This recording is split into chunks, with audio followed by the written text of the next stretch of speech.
The overall goal of this growth technique is to establish complex vertical 2D crystal heterostructures with good control over the number of 2D layers using similar growth procedures for each material. The main advantage of this simple technique is that it uses similar growth procedures for different 2D materials, and it has good layer number controllability.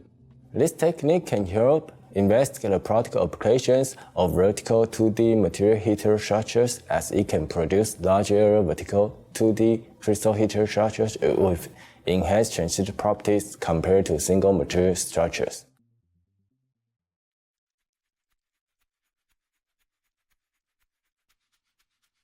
To begin the procedure, mount a clean C-plane 2 cm by 2 cm sapphire substrate on the sample stage of an RF sputtering system, with the polished side facing the molybdenum target. Pump down the sample chamber to 3 × 10⁻⁶ torrs.